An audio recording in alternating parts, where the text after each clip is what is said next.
Maintenant, les solutions pour la mémorisation de morceaux. Il y a tant de techniques, il y en a vraiment, vraiment plusieurs. On va parler de quelques-unes des plus importantes. Je vais maintenant parler ce qu'on doit utiliser, ce qu'on peut utiliser. Et dès que vous commencez, bon, peut-être c'est à votre intérêt de noter quelque chose sur un feuille de papier. Bon, la première chose, vous serez peut-être surprise de trouver qu'en fait, vous devez vous réchauffer. Quand vous voulez mémoriser un morceau, vous devez vous réchauffer, vous devez vous, comment dire, réchauffer le corps, étirer doucement, parce que un corps, c'est la question de concentration. Le plus vous êtes dans la concentration, le plus facilement vous allez mémoriser des choses. Ça, c'est connu. Donc, étirez votre corps pour 2-3 minutes. C'est pas un gym, non. Juste étirement. Écoutez votre respiration. Laissez cette respiration s'approfondir doucement. Laissez cette respiration être tranquille. Dans cet état, vous commencez et le travail de mémorisation, là, je conseille toujours à mes élèves, prenez par tranche d'une dizaine de minutes. 10 minutes, c'est maximum. Pourquoi? Parce que pendant 10 minutes, vous pouvez rester concentré. Après, prenez une petite pause. Et encore, relâchez-vous.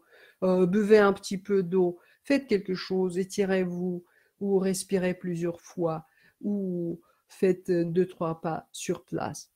Et recommencer après. Donc, par 10 minutes, c'est le plus efficace.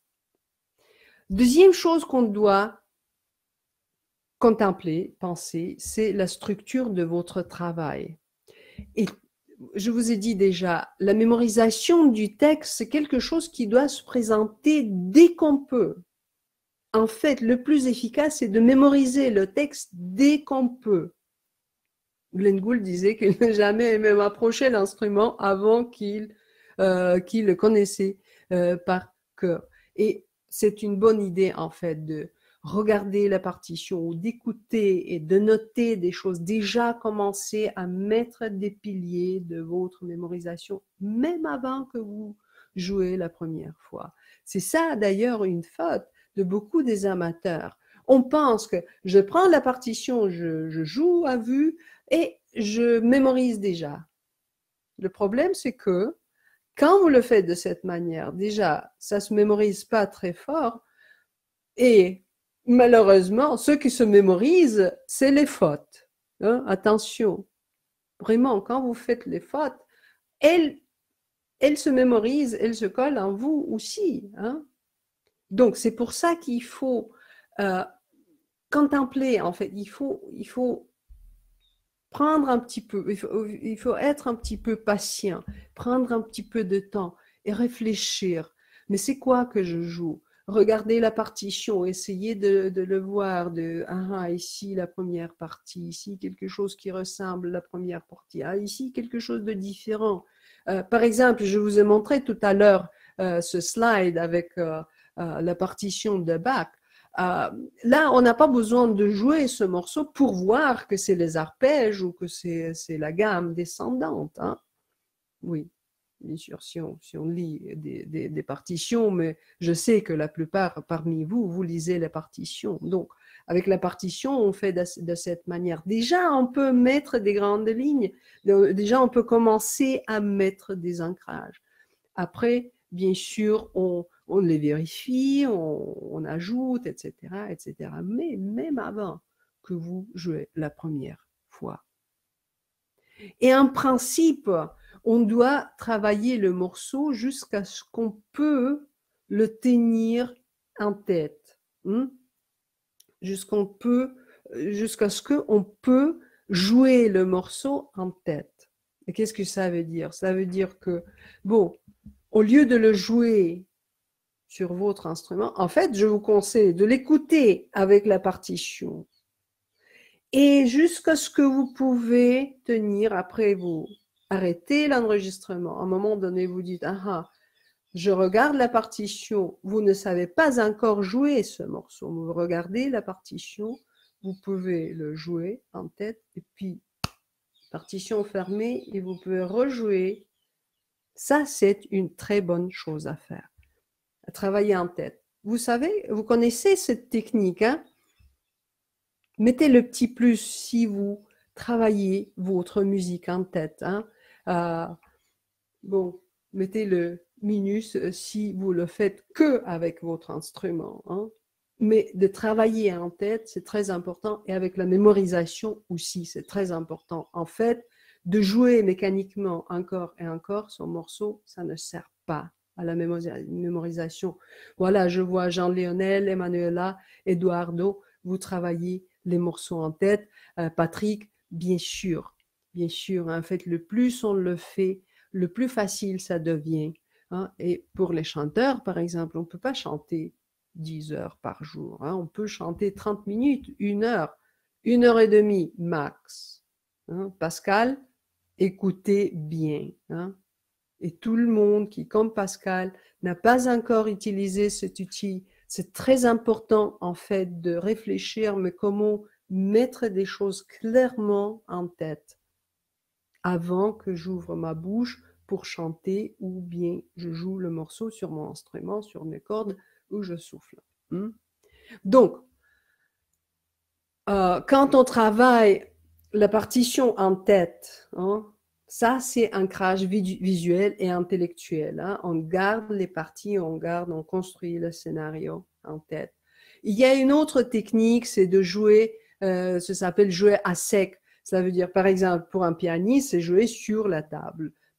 Pour un guitariste, c'est jouer sans, comment dire, que la main gauche et pas la main droite, etc., hein.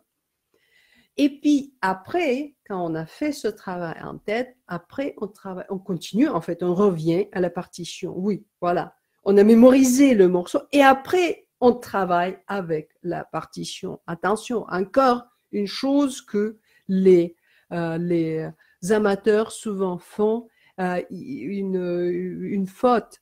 On pense que j'ai mémorisé le morceau, donc j'ai plus besoin de cette partition. Ah non, vous avez besoin de cette partition parce que vous allez raffiner cette mémorisation, vous allez raffiner votre cathédrale, vous allez raffiner votre exécution, vous allez tout raffiner et polir jusqu'au bout. Mais bon, cette mémorisation, chaque fois quand vous travaillez le morceau, pendant cette phase de travail, bon, c'est une bonne idée de répéter à la fin, du début jusqu'à la fin, ou au début de votre répétition, de combien est-ce qu'il y a qui restait en tête. Et permettez-vous des fautes, permettez-vous des arrêts, c'est pas grave, hein. Après, qu'est-ce qu'on peut faire de plus? Je vous ai dit, il y a plein de choses. Une des choses très, très puissantes, c'est analyse et phrase. Un corps travaille avec la partition. Et là, on divise le morceau en parties. On voit, et ça se voit visuellement, ça s'entend à l'oreille si vous apprenez vos morceaux à l'oreille. Bon, sur la partition, ça se voit. C'est en fait que le texte se répète. Il y a toujours des répétitions dans la musique, hein. Couplet, refrain, pont, couplet, refrain, refrain, refrain. Ça, c'est la construction d'un morceau qui s'appelle chanson, typiquement, hein. Plein d'autres, il y a toujours des répétitions, il y a toujours des répétitions avec comment dire, les ajoute avec des variations. Bon, le texte se répète, hein, et marquez les phrases. Ancrez-les comme des piliers, parce que c'est les phrases mélodiques, c'est pas forcément dans une seule mélodie que cette phrase se présente, mais c'est la mélodie qui s'accompagne, et même si c'est un instrument qui est en solo, hein, flûte ou violon ou bien le chant. Dans les phrases, dans la phrasée, c'est très important de toujours savoir où commence, où finit la phrase, hein. Et on les apprend et on se dit, cette phrase ici au début, cette phrase ici au début de la deuxième partie, cette phrase ici, mais avec une variation, la troisième fois, ça change, hein. C'est comme ça qu'on mémorise par les phrasés. Maintenant, une bonne question, c'est quatrième chose qu'on discute, quatrième technique. Comment simplifier un texte pour l'apprendre, pour le mémoriser? Et ça, c'est important aussi à faire au début, hein. Je vous ai dit, la construction, on met les murs porteurs. C'est après qu'on ajoute des décorations.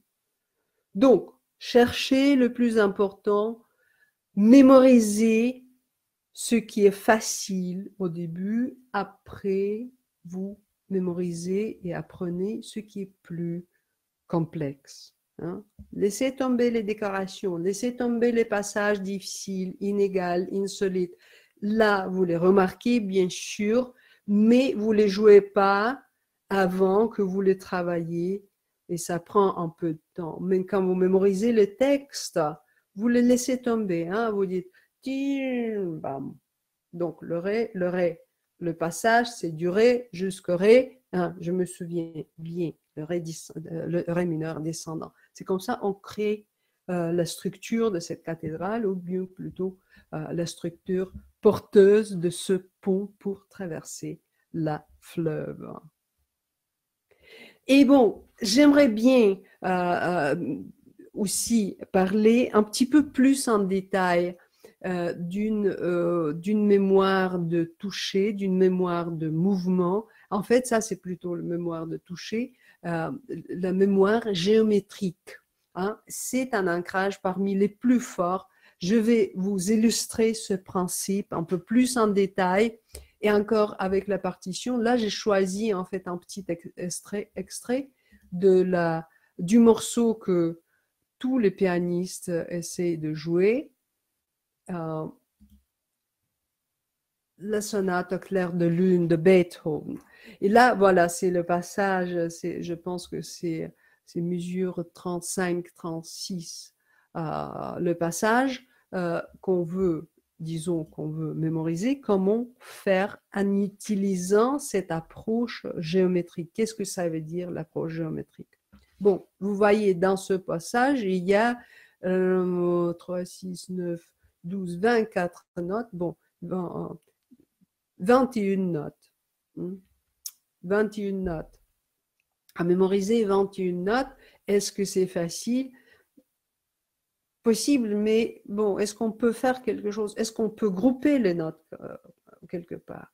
Bon, comme pianiste, et ça marche pour tous les instruments, il y a une petite variation quand vous soufflez, ou bon, là, vous utilisez toujours les mains, mais quand vous chantez, par exemple, hein, il y a une petite variation, mais en principe, c'est la même chose.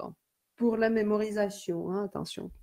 Donc, la main, et ici, là, je vous mets, comment je peux jouer sans bouger la main? Ça, c'est la position. Et là, j'ai marqué, vous voyez avec le parenthèse carré, vous voyez que j'ai marqué les positions. Donc, je vais vous faire entendre ce petit extrait, ce passage. On y va.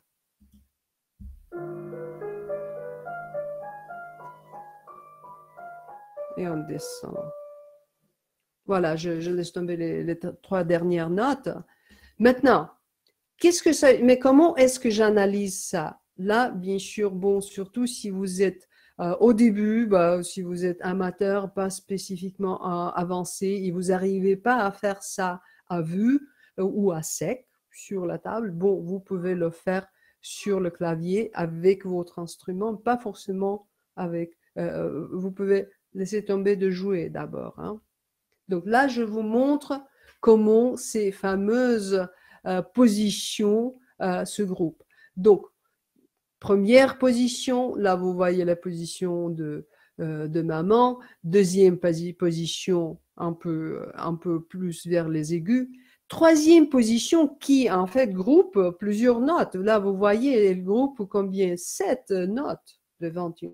C'est pas mal ça, hein. On n'a pas besoin de bouger la main et on ascend et on descend, on ne bouge pas la main. Et puis, 2 petites positions de 2 notes seulement. Hein. Attention, la position, ça peut être une seule main. Et là, encore, je vous laisse entendre donc comment ça sonne quand c'est positionné, hein, quand je groupe les notes dans les positions. Première, je bouge la main. Deuxième, je bouge la main.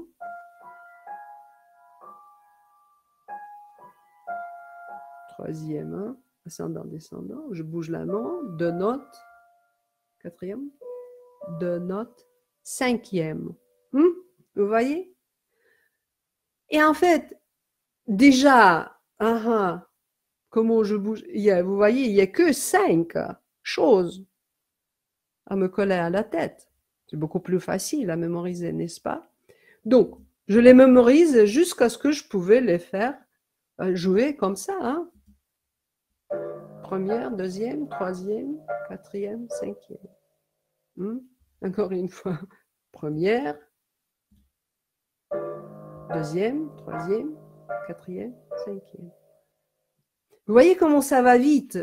Je sais comment faire pour déplacer ma main. Et quand je sais faire ce déplacement aussi vite, bon, bien sûr qu'après, j'ai beaucoup de temps, en fait, pour jouer mes notes.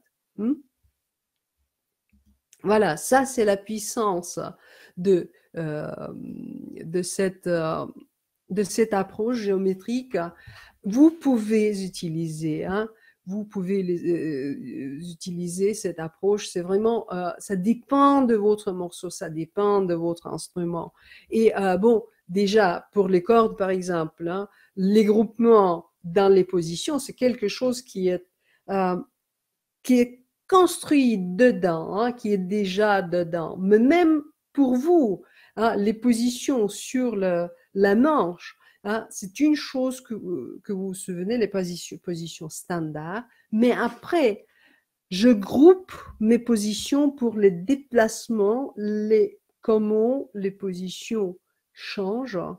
Je les groupe. Et je mémorise ça, c'est la grande ligne des positions. C'est une chose très très puissante à utiliser, donc utilisez-le. Je vous ai montré que je dois en fait pouvoir jouer mes notes groupées, je dois les jouer toutes en même temps, vite, pam pam pim pam pam, pam pam pim pam pam, pam pam pim. 1, 2, 3, 4, tan. Vite. Parce que après, même si je joue beaucoup plus vite, à tempo rapide, du coup, en fait, les doigts sont, il y a une dextérité dans la doigt. C'est le poignet qui n'arrive pas à bouger. Pour la voix, c'est à peu près pareil, mais là, vous devez penser les positions, pour les souffles en général, pour les instruments avant, mais le principe, c'est pareil en fait. C'est le placement géométrique, on peut dire. Et pourquoi est-ce qu'on parle de cette géométrie?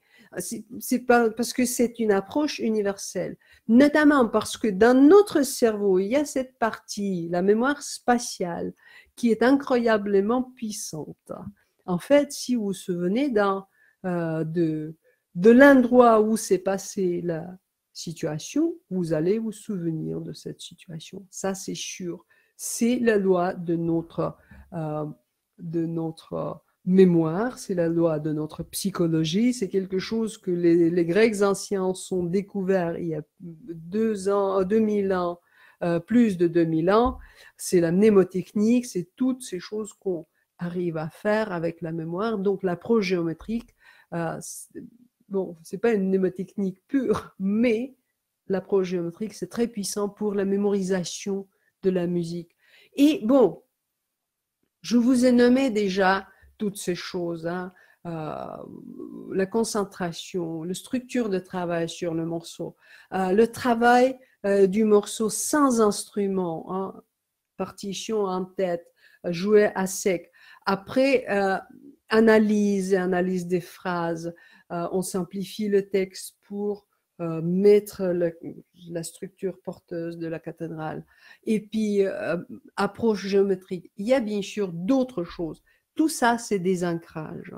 Et quand vous travaillez, quand vous mémorisez votre morceau, il faut vraiment essayer de, par les tranches de 10 minutes, en 10 minutes, essayer d'ancrer quelque chose.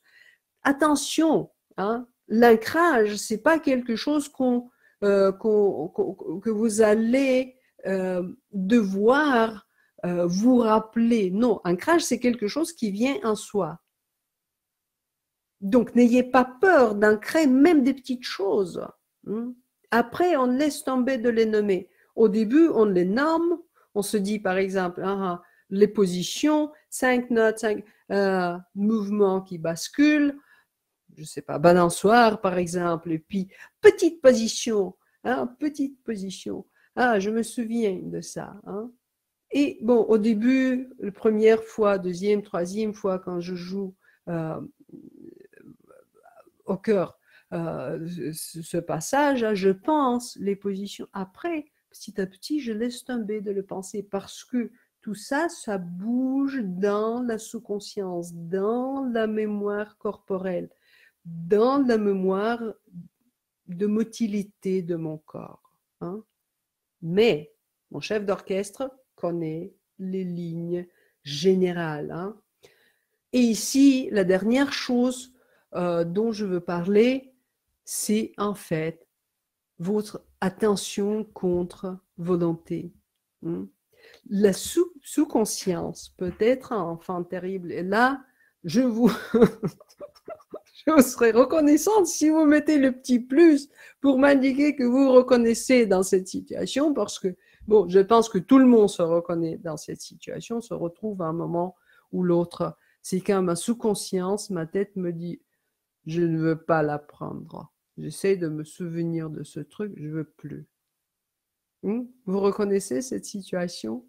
Du coup, je suis fatiguée, peut-être je dois aller manger quelque chose. Patrick, merci Annie, Jean-Lionel. Bon, tout le monde le connaît, Attention, on peut avoir la sensation, je suis fatiguée. Oh, j'ai mal à la tête. J'ai besoin d'une tasse de thé. Prenez 30 secondes de la pause et continuez. Mais c'est un enfant terrible. Donc, qu'est-ce qu'on fait avec les enfants pour les encourager? Bon, donnez-vous un encouragement. Vous pouvez, j'en connais deux. Peut-être vous pouvez se gérer plus. Je vous invite de partager. Mais une des choses que vous pouvez faire, si vous sentez qu'il y a une résistance, que la mémorisation devient très difficile, parce que notamment la mémorisation, c'est un quête, c'est pas une chose qui doit être difficile et fatigant et fastidieuse. Non, la mémorisation, c'est un quête, c'est une chose passionnante. C'est une chose, c'est une exploration, mais c'est quoi ce morceau? Qu'est-ce que je fais dans ce morceau? C'est ça. Si vous sentez que c'est vraiment un fardeau que vous avez sur votre dos, posez-vous cette question, mais pourquoi est-ce que je veux pas? Et là, vous pouvez vous encourager. Une chose, vous pouvez vous dire, bon, vas-y sous conscience, je fais pari que tu peux faire ça en 5 minutes. Tu peux mémoriser cette mesure ou ces 3 mesures en 5 minutes. Vous pouvez parier, ça dépend de vos prédispositions. Moi, je suis beaucoup pour les paris, ça me parle. Ou bien, vous pouvez vous dire, bon, ça c'est deuxième chose, si je le fais bien, je développe ma concentration. Si je le fais bien, je vais économiser du temps pour faire ce qui est plus intéressant. Et ça, dites ces phrases. Je vois qu'il y a plus des gens qui se reconnaissent dans cette situation, de la résistance. Bon, là, je vous dis, c'est incroyable en fait. Quand vous faites ça, vous dites cette phrase à vous-même, quoi que ce soit, quoi que ça puisse ressembler ridicule, mais je parle à moi-même. Oui, parlez à vous-même. Moi, je dis, Katia, écoute, tu veux prétendre que tu es fatiguée, mais en fait, j'aimerais bien qu'on fait un pari. Est-ce que tu peux mémoriser ça en 3 minutes? Après les 3 minutes, tu peux être fatigué, tout ce que tu veux. Moi, je dis, ma subconscience me dit, d'accord, 3 minutes, je peux faire. Après les 3 minutes, j'oublie la fatigue. C'est comme ça que ça marche. Donc, travailler, utiliser toutes ces choses. Je vous ai expliqué comment on fait. On a discuté plusieurs choses, en fait. Ah, bien sûr que je peux pas tout couvrir, hein. Il y a tellement des choses qu'on peut faire. Mais les choses dont on a parlé sont parmi les plus bah, basiques, pas parce que c'est de la racine, hein, c'est vraiment de cette construction générale de ce pont du fleuve. Et bon, utiliser ces techniques, utiliser déjà après, la prochaine fois quand vous travaillez votre instrument, bon, pensez les positions, le morceau que vous faites, et vous dites, d'accord, mais comment est-ce que les positions se groupent? Par exemple, vous connaissez déjà le morceau, et vous pouvez soit analyser quelques positions, soit vous pouvez grouper les positions en une partie plus large. Utilisez déjà ça, hein, c'est possible. Vous êtes tellement, je pense que vous êtes tellement intelligent, vous pouvez le faire, hein. Utilisez ça à structurer votre travail. N'approchez pas les morceaux comme si c'est pas une lutte dans laquelle vous entrez. Non, c'est une musique que vous voulez jouer. C'est une musique que vous aimez. Donc, accordez-la de ce respect, accordez-la de votre concentration, mais accordez vous-même ce respect et le relâchement, en fait. Faites-le au plaisir dans le relâchement. Et vous allez remarquer que votre mémoire, elle vous sert mieux, hein, parce que le cerveau adore faire ce genre de choses. La mémorisation ne doit pas être difficile. Je vous ai dit, c'est une chose qui doit être passionnante. Et c'est à vous de trouver cette passion. Je vous ai donné déjà des moyens